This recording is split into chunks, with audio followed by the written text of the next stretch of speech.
हाँ, तो प्यारे बच्चों, हम कर रहे थे तत्पुरुष समास। तत्पुरुष समास जैसे आपने परिभाषा में देखा था, विभक्ति पर आधारित होता है। परिभाषा क्या थी कि तत्पुरुष समास में दूसरा पद प्रधान होता है, प्रथम व अंतिम कारक की चिन्ह की विभक्ति के अलावा शेष कारकों की विभक्ति का क्या पाया जाता है, लोप पाया जाता है। तो प्रथम और अंतिम को हम काट देंगे, कर्ता कट जाएगा और संबोधन कट जाएगा, बाकी कितने रह गए, 6। इन कारकों की विभक्ति के आधार पर ही तत्पुरुष समास है। जैसे पहला क्या है, कर्म। कर्म की विभक्ति क्या है, को। तो कर्म तत्पुरुष की विभक्ति को, तो वो शब्द जिसके अंदर को विभक्ति का लोप होगा वो इस कर्म तत्पुरुष समास के अंदर आएंगे। तो को की विभक्ति कहाँ कहाँ पर होती है, जैसे गृह, गत,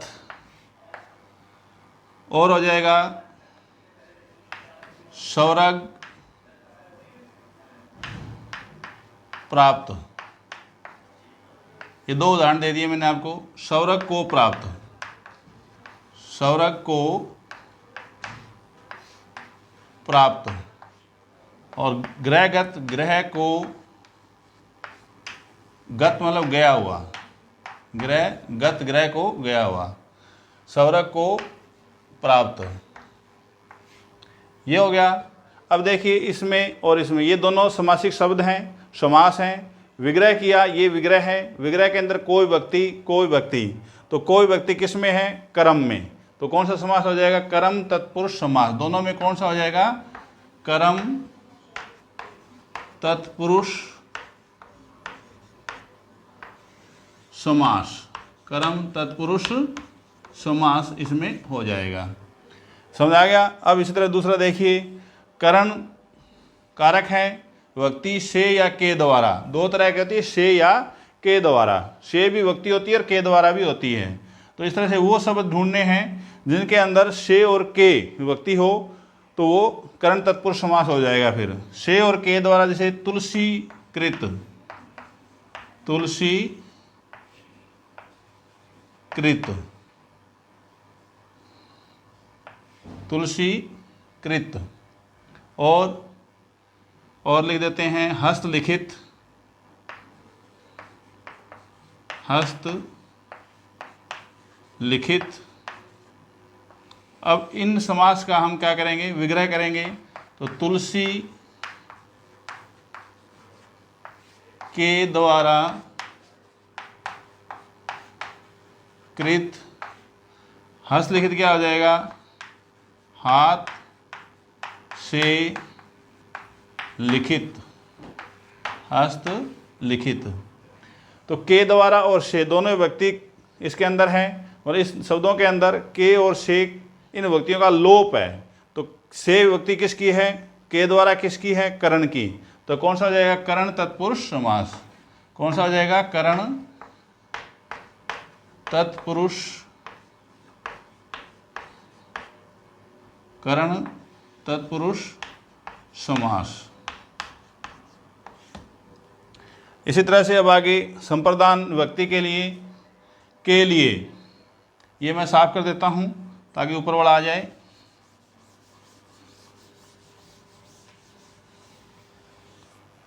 अब कौन सी है, संप्रदान। संप्रदान के लिए तो ऐसे शब्द जैसे प्रयोगशाला,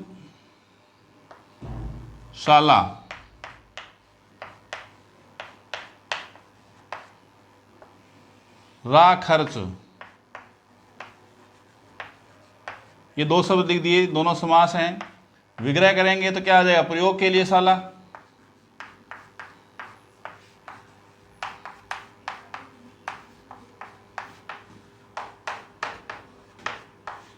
इसमें क्या आ जाएगा, रा के लिए खर्च,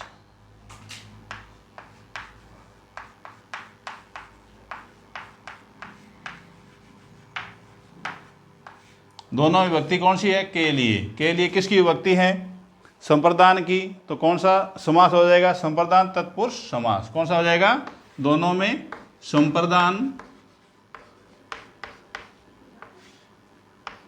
तत्पुरुष समास, संप्रदान तत्पुरुष समास। क्यों हो गया, क्योंकि के लिए व्यक्ति का लोप था। अपादान, अपादान क्या है? ए लगाओ, ए लगाओ मतलब अलग होना। जैसे वृक्ष से पत्ता गिरा, वृक्ष से पत्ता अलग गिरा, अलग हो गया। गंगा नदी हिमालय से निकलती है तो अलग हो गया। अपादान और करण में दोनों में से दिख रहा होगा, लेकिन ये क्या है? ये जोड़ना है, जुड़ाव है, और ये अलगाव है, नहीं अलग होना है। तो ये अंतर है करण में और अपादान में। ऋण मुक्त,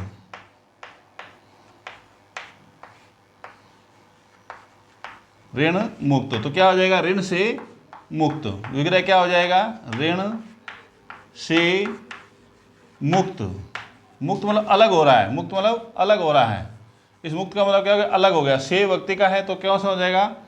अपादान तत्पुरुष समास। अपादान तत्पुरुष समास। अपादान तत्पुरुष समास। अपादान हो गया, ऋण मुक्त हो गया, पदच्युत हो गया, पद से अलग होना हो गया। इस तरह से जो से जिसमें अलग होना संबंध हो वो अपादान तत्पुरुष समास कहलाता है। अब हो गया संबंध। का के की, का के की और रा रे री। का के जैसे राजा का राजकुमार, राजा का राजकुमार हो गया। का के की है बेटे, ये मिस प्रिंट हो गया था, की है।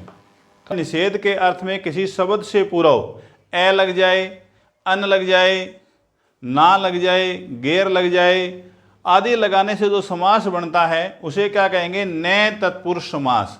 नए का मतलब होता है निषेध या मना, निषेध या मना के रूप में नए का। तो जैसे ही मैंने शब्द लिख रखे हैं, इनके आगे हम इनमें से लगाएंगे। जैसे हित है, हित के आगे मैंने लगा दिया ए, तो हित से क्या हो गया? अहित। अहित निषेध हो गया। धर्म के आगे मैंने क्या लगा दिया? ए, तो क्या हो जाएगा? अधर्म। न्याय के आगे मैंने क्या लगा दूंगा? ए, तो क्या हो जाएगा? न्याय का उल्टा हो जाएगा अन्याय। सथिर, सथिर के आगे, अब सथिर क्या ठहरा हुआ और जो इधर उधर घूमता है उसको क्या कहेंगे? असथिर। तो ए लग गया तो क्या हो जाएगा? अस्थिर। इसी तरह उत्तीर्ण, उत्तीर्ण है, उत्तीर्ण के आगे अगर अन लगाएंगे, ए न के लंत प्लस ऊ की मात्रा यहाँ आ जाएगी, तो शब्द क्या बन जाएगा? ए नू हो जाएगा। न के ऊ की मात्रा यहाँ लग जाएगी। अनुतीर्ण पीछे है ही, क्या हो जाएगा? अनुतीर्ण। तो ये अनुतीर्ण क्या है? निषेध के अर्थ में है। इसी तरह से ना और गैर, ये उर्दू फारसी में है। पसंद के आगे ना लग जाए, पहले पसंद था, ना लगते क्या हो गया? ना पसंद हो गया, अब पसंद नहीं है। हाजिर है तो हाजिर के आगे गैर लगा देंगे तो क्या हो जाएगा? गैर हाजिर, यानी कि उपस्थित अनुपस्थित। उपस्थित और अनुपस्थित की तरह हाजिर गैर हाजिर। इसी तरह से वाजिब, ये उर्दू फारसी के शब्द हैं। गैर हो जाएगा आगे तो गैर वाजिब हो जाएगा। क्या हो जाएगा? गैर वाजिब हो जाएगा। उपस्थित का करते हैं हम, जैसे उपस्थित है, उपस्थित ये शब्द है, इसके आगे अन लगा देंगे। अन लगाते क्या हो जाएगा? अनुपस्थित हो जाएगा। क्या हो जाएगा? ए न, जैसे उत्तीर्ण वाला था वैसे ही अनुपस्थित हो जाएगा। क्या हो जाएगा? अनुपस्थित। तो ये अर्थ किस में जा रहे हैं? सारे सारे निषेध में जा रहे हैं, मना के रूप में जा रहे हैं। तो जहां मना निषेध का अर्थ जिस शब्द का निकलता हो, ऐसे शब्दों में कौन सा समास हो जाएगा? नए तत्पुरुष समास हो जाएगा। अब है अलूक तत्पुरुष समास। ये भी समास के भेद हैं। अलूक तत्पुरुष समास, जिस तत्पुरुष में पहले पद की विभक्ति का लोप नहीं होता है, पहले पद की विभक्ति का लोप नहीं होता है, विभक्ति गायब नहीं होती है पहले पद के, वहाँ पर कौन सा हो जाएगा? अलूक तत्पुरुष समास हो जाएगा। जैसे मन सिज, तो मन में उत्पन्न, मन में उत्पन्न, उत्पन्न या मन में सीज, मन में उत्पन्न या सीज, मन सिज। खेचर, खेचर क्या था? आकाश में विचरण करने वाला पक्षी, आकाश में विचरण करने वाला, विचरण, विचरण करने वाला, आकाश में विचरण करने वाला कौन होता है? आकाश में कौन विचरण करता है? पक्षी। तो खेचर वाला पक्षी। युधिष्ठिर, युद्ध में स्थिर, युद्ध में, युद्ध में स्थिर, युधिष्ठिर, युद्ध में स्थिर, युधिष्ठिर। तो ये आ जाएगा आपका अलूक तत्पुरुष समास। मनसिज है, खेचर है, युधिष्ठिर है, वाचस्पति है, इस तरह के जो शब्द होंगे इनमें पहले पद की विभक्ति का लोप नहीं पाया जाएगा, उनको क्या कहेंगे? अलूक तत्पुरुष समास कहते हैं। अंत प्यारे बच्चों, अगला है तीसरा अन्य भेद में उपपद तत्पुरुष समास। उपपद तत्पुरुष समास, जिस तत्पुरुष समास का स्वतंत्र रूप में प्रयोग नहीं किया जा सकता, जिस तत्पुरुष समास का स्वतंत्र रूप में प्रयोग नहीं किया जा सकता, ऐसे समासिक शब्दों को उपपद तत्पुरुष समास कहा जाता है। उदाहरण आपके सामने है, परिभाषा ये थी। अब इनका क्या नहीं किया जा सकता? ये ऐसे हैं स्वतंत्र रूप में प्रयोग नहीं किया जा सकते, जैसे जय, दे लग गया, घन लग गया, ये इकट्ठे ही आएंगे, तो इसलिए उपपद तय, तय, से, थे क्या हो जाएगा? तटस्थ। तटस्थ शब्द में उपपद तत्पुरुष समास है। पंकज, कीचड़ में पैदा होने वाला। जलद, जलद मेघ के लिए, बादल के लिए लगाते हैं जलद। कृतघ्न, कोई हमारे ऊपर उपकार करता है और हम उसका उपकार नहीं मानते हैं तो कृतघ्न। ग्रस्त, कृतघ्न, गृहस्थ, जलद, पंकज, तटस्थ, ऐसे जो शब्द हैं इन शब्दों में उपपद तत्पुरुष समास होता है। तो आगे देखिए, जैसे पहले किया था, पहला पद प्रधान अविभव समास, दूसरा पद प्रधान तत्पुरुष समास। अब तीसरा है द्वंद्व, जो तीसरा दोनों पद प्रधान हो उसको क्या कहते हैं? द्वंद्व समास कहते हैं। तो द्वंद्व समास, जिस समास के दोनों पद क्या होंगे? प्रधान होंगे। पहला और दूसरा दोनों पद क्या होंगे? प्रधान होंगे, तथा विग्रह करने पर उस समासिक शब्द को जब हम विग्रह करेंगे, अलग अलग करेंगे, करने पर दोनों पदों के बीच क्या लगेगा? और, तथा, अथवा। ध्यान से देखिए, और, तथा, अथवा, या आदि योजक शब्द हैं। इन योजक शब्दों का प्रयोग हो तो उसे क्या कहेंगे? द्वंद्व समास कहते हैं। ये होगी परिभाषा द्वंद्व समास की। उदाहरण मैंने दे रखे नीचे, जैसे अन्न जल, अन्न और जल क्या हो जाएगा? विग्रह करेंगे तो अन्न, योजक चिन्ह क्या लग जाएगा? और पीछे क्या बच गया? जल, अन्न और जल। इसी तरह पाप या पुण्य, पाप या पुण्य, या का हो गया। जिस तरह से न्यूनाधिक, न्यून, न्यून यानी कम, न्यून या अधिक, न्यूनाधिक। इसी तरह माता और तथा, माता और पिता, माता और पिता, ये योजक चिन्ह लग गए। तो ये बस इतना ही है, ये शब्द होंगे। विग्रह करेंगे तो बीच में और, तथा, अथवा, या, ये योजक चिन्ह का प्रयोग होकर इसका विग्रह हो जाएगा। इसका शॉर्टकट क्या है? ये तो होगी परिभाषा। 10वीं, 12वीं, 9वीं आदि क्लासों के अंदर जब आती है द्वंद्व समास किसे कहते हैं, उदाहरण से लिखिए उसके लिए। अब है कंपटीशन एग्जाम के लिए, जैसे अन्न जल, न्यूनाधिक, पाप पुण्य, माता पिता, कृष्णा अर्जुन, जात पात, ऊंच नीच, ये शब्द आ जाते हैं। उन शब्दों में आप आसानी से कैसे पहचानोगे? शॉर्ट ट्रिक क्या है इसकी? शॉर्ट ट्रिक ये है कि इनके बीच में योजक क्या होते हैं? दो शब्दों को जोड़ने वाला चिन्ह। दो शब्दों को जोड़ने वाला चिन्ह क्या कहलाता है? योजक कहलाता है। योजक अधिकतर शब्दों के अंदर क्या होता है? योजक चिन्ह आपको लगा हुआ मिलता है। जैसे पाप पुण्य के अंदर था, माता पिता के अंदर था, अंजल के अंदर था। न्यूनाधिक में नहीं है, लेकिन आप इसे न्यून और अधिक। इसी तरह से कृष्णा अर्जुन, कृष्ण और अर्जुन, ठीक है, कर्ण अर्जुन, कर्ण और अर्जुन। तो ऐसे शब्दों को आप भी देखोगे तो आपको आसानी से पता चलेगा द्वंद्व समास है। ये तो हो गया तीसरा आपका पदों की प्रधानता के आधार पर जिसके दोनों पद प्रधान हैं। अब अगला देखिए, बहुव्रीहि समास। बहुव्रीहि में क्या है? जिस समास का कोई भी पद क्या है? प्रधान नहीं होता है। जैसे मैंने वीडियो के आरंभ में लिखा था, कोई भी पद प्रधान नहीं होता है, यानी कि इसके अंदर ना ही तो पहला प्रधान है ना ही दूसरा प्रधान है, कोई प्रधान। तो जिस समास का कोई भी पद प्रधान नहीं होता है और दोनों पद क्या करेंगे, ये भी प्रधान है वो भी प्रधान है, दोनों पद मिलकर किसी अन्य संज्ञा शब्द की क्या बताएंगे, विशेषता बताएंगे। ध्यान से सुनिएगा, बहुव्रीहि समास जिस समास के अंदर कोई भी पद प्रधान नहीं होता है और दोनों पद मिलकर किसी अन्य शब्द की क्या बताएंगे, विशेषता बताएं, तो उसे क्या कहते हैं, बहुव्रीहि समास कहते हैं। उदाहरण देखिए, जैसे चक्रधर।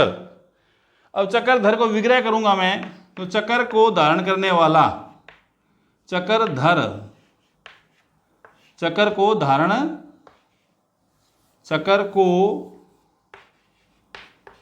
करने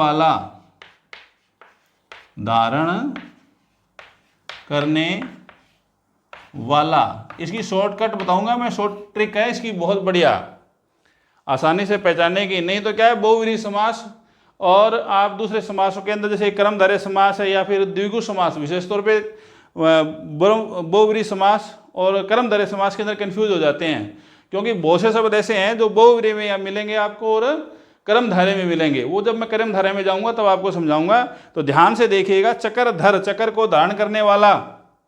अब चक्र को धारण करने वाला कौन है, अर्थात कौन धारण करता है, भगवान विष्णु या फिर कृष्ण, भगवान कृष्ण और विष्णु दोनों ही हो सकते हैं, दोनों ही चक्र को धारण करते हैं।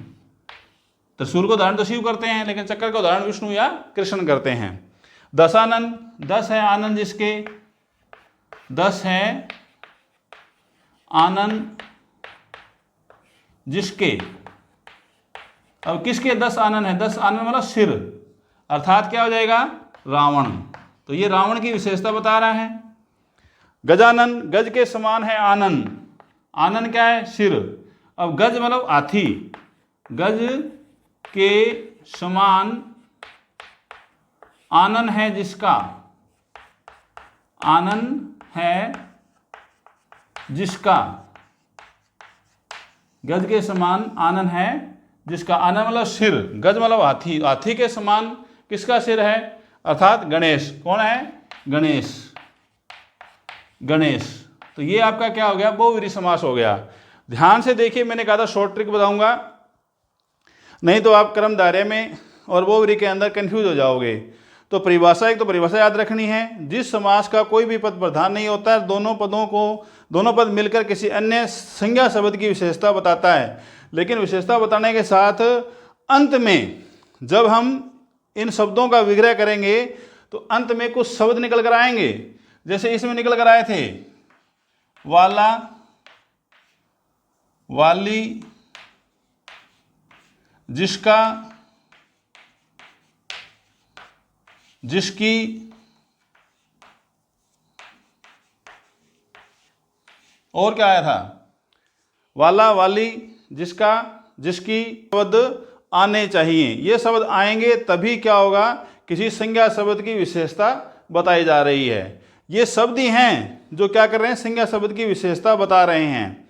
जैसे चक्र को धारण करने वाला, वाला कौन, अर्थात श्री कृष्ण। 10 है आनंद जिसके, जिसका, जिसकी या जिसके, ये शब्द आ जाएंगे। तो कौन सा क्या कर रहा है, दशानन। ये 10 है सिर जिसके। अब किसी व्यक्ति के 10 सिर हैं, कौन है, रावण। इसी तरह गजानन, गज है के समान आनंद। तो अंत में क्या आना चाहिए, वाला, वाली, जिसका, जिसके, जिसकी, ये शब्द आएंगे तभी क्या होगा, बहुव्रीहि समास होगा। ये कर्मधारय समास इंपॉर्टेंट समास है, ध्यान से इसकी परिभाषा देखिएगा। जिस समास के दोनों पदों के बीच, जिस समास के दोनों पद, प्रथम पद और पूर्व पद, यहाँ प्रधान नहीं है, कुछ भी ध्यान रखना, दूसरा पद प्रधान है, इसलिए कर्मधारय समास को तत्पुरुष समास के अंदर ही, यानी कि प्रथम पद गौण है और द्वितीय पद है वो श्रेष्ठ है, तो इसलिए इसको कर्मधारय समास को तत्पुरुष समास का ही भेद माना जाता है। हिंदी के अंदर, संस्कृत में इसको अलग माना जाता है। तो जिस समास के दोनों पदों के बीच विशेष्य, विशेषण, विशेषण क्या होगी, विशेषता, विशेष्य क्या होगी, जिसकी विशेषता बताई जा रही है। ये तो आपने छोटी कक्षा में सीख रखा है। विशेषण विशेषता होती है और विशेष्य जिसकी विशेषता बताई जाती है। जैसे सफ़ेद घोड़ा, तो सफ़ेद क्या हो गया, विशेषता, घोड़ा क्या हो गया, विशेष्य हो गया। अथवा उपमेय उपमान, साधारण वस्तु और प्रसिद्ध वस्तु, इन दोनों आकाश संबंध हो और दोनों पदों में एक ही कारक अर्थात कर्ता कारक की विभक्ति आए, उसे क्या कहेंगे? कर्मधारय समास कहेंगे। अब कर्ता कारक की विभक्ति आएगी, किसकी आएगी? कर्ता कारक की, ध्यान रखना, किसकी आएगी? कर्ता कारक की विभक्ति। उदाहरण में आपको क्लियर हो जाएगा। नील कमल, नीला है जो कमल, नीला है जो कमल। अब नीला क्या है और कमल क्या है? कमल क्या हो गया? विशेष्य। अब कमल कैसा है? नीला, ये क्या होगी? विशेषण हो गया। तो विशेष्य विशेषण का संबंध है दोनों में। ये क्या हो गया? विशेष्य, ये क्या हो गया? विशेषण, दोनों का संबंध है। तो परिभाषा पूरी हो गई। तो नील कमल में कौन सा बन जाएगा? कर्मधारय समास बन जाएगा। लाल मिर्च, इसी तरह से लाल है जो मिर्च, लाल है जो मिर्च। अब मिर्च क्या है? विशेष्य। इसकी विशेषता क्या है मिर्च की? कैसी है मिर्च? लाल है, हरी नहीं है, काली नहीं है, लाल है। इस शब्द के अनुसार लाल मिर्च, लाल है जो मिर्च, मिर्च की विशेषता क्या है? लाल। तो विशेषण का संबंध हो गया, इसलिए कौन सा हो जाएगा? कर्मधारय समास। पुरुषोत्तम, पुरुषों में है जो उत्तम, पुरुषों में है जो उत्तम, क्या कहलाएगा?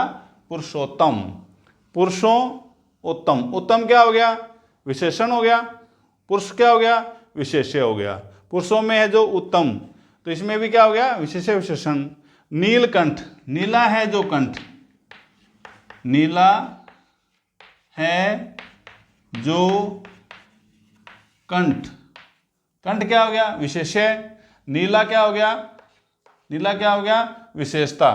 तो नीला है जो कंठ।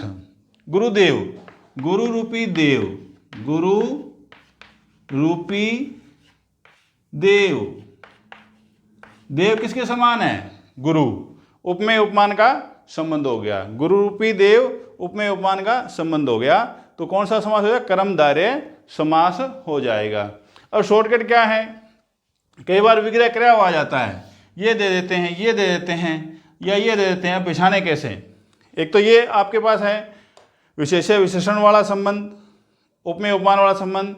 इसके अलावा क्या है कि पद जो होंगे, एक इस कोने पर होगा, एक इस कोने पर होगा, बाकी बीच में क्या होगी? विभक्तियां होगी।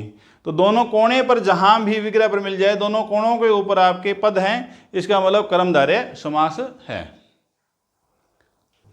हाँ तो प्यारे बच्चों, आगे देखिए द्विगु समास।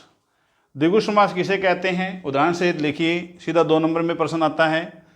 जिस समास का पहला पद संख्यावाचक, संख्यावाचक मतलब गिनती बताने वाला, क्या बताने वाला? गिनती बताने वाला।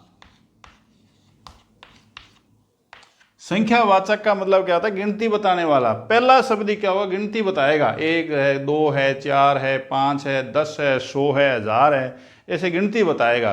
तो जहां गिनती बताएगा, पहली पहचान यही है कि जिस समास का पहला पद क्या हो? संख्यावाचक हो, यानी गिनती बताने वाला हो, तथा दोनों पदों के बीच विशेष्य विशेषण का संबंध भी हो, विशेष विशेषण का संबंध भी हो। और संबंध के अलावा सबसे जरूरी क्या होगा? समस्त पद जो है समूह या समाहार का बोध कराएगा।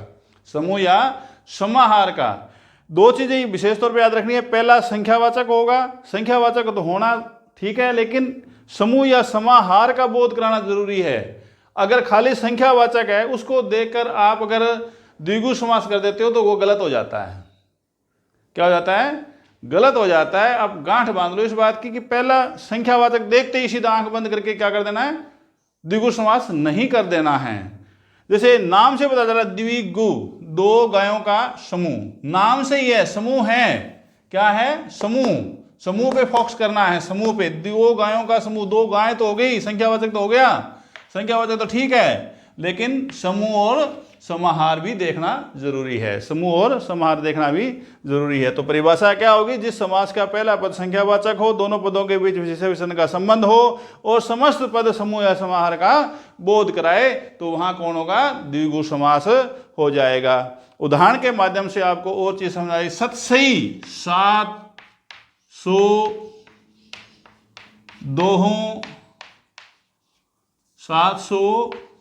दोहों का समूह,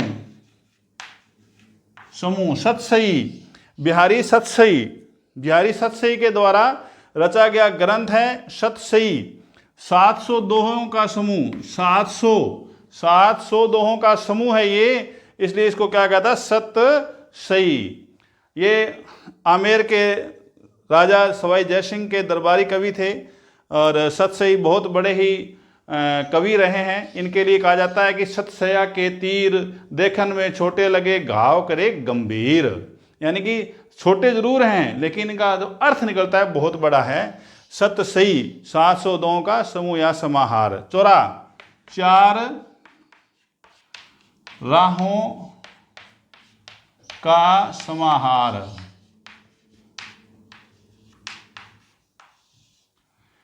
दोपहर, 2 पहरों का समाहार। 2 पैर हो गया, सुबह वाला, शाम वाला दोपहर हो गया भाई। पंचतत्व, 5 तत्वों का समाहार। त्रिफला, 3 फलों का समूह, 3 फलों का समूह या समाहार। पंसेरी, 5 शेर, शेर मतलब किलो, शेर मतलब किलो, आज किलो कहते हैं, पहले शेर। पंसेरी, 5 शेर का समाहार। तो ध्यान से देखिए अब, 7, 4, 2, 5, 3, 5 संख्यावाचक आगे गिनती बता रहा है। समूह, समाहार, समाहार, समाहार, समूह, समाहार। तो ये समाहार और समूह या समाहार का बोध कराता है, तभी क्या होगा? द्विगु समास होगा, अदरवाइज द्विगु समास नहीं होगा। अब संख्यावाचक दिन में भी है। दशानन, पंचमुखी, अब इनमें भी तो क्या है? 5, 10 समूह है, 5 और 10 क्या है? गिनती बता रहे हैं, संख्यावाचक है।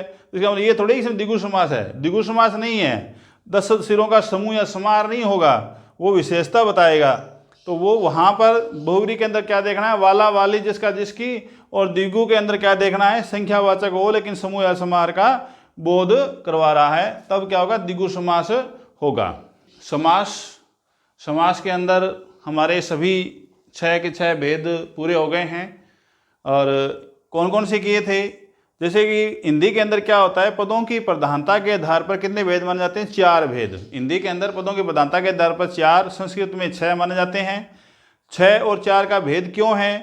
क्योंकि हिंदी के अंदर जो कर्मधारय और द्विगु है, इनके अंदर दूसरा पद प्रधान होता है और तत्पुरुष के अंदर भी दूसरा पद प्रधान होता है, इसी के उपभेद मान लिए जाते हैं। इसलिए हिंदी के अंदर पदों की प्रधानता के आधार पर 4, संस्कृत में 6 होते हैं। ठीक है।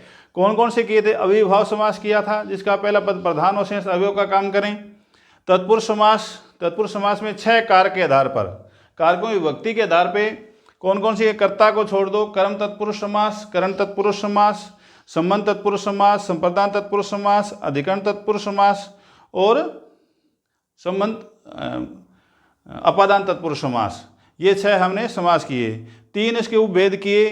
कौन कौन से किए थे 3 उपभेद? अलूक तत्पुरुष समास, नय तत्पुरुष समास और उपपद तत्पुरुष समास। 3 हमने ये किए।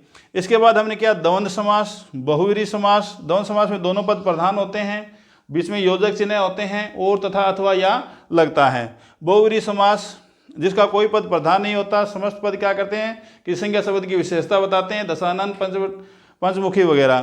कर्मधारय समास, दोनों पदों के बीच विशेष्य विशेषण उपमा उपमान का संबंध पाया जाता है। लाल मिर्च काला घोड़ा हरी मिर्च। तत्पुरुष समास पहला पद संख्यावाचक होता है। क्या होता है? पहला पद संख्यावाचक होता है, अंत में समूह या समार का बोध करवाता है। बस ये लास्ट की इस आधार पर आप ये आपके 6 भेद हो गए पूरे। धन्यवाद।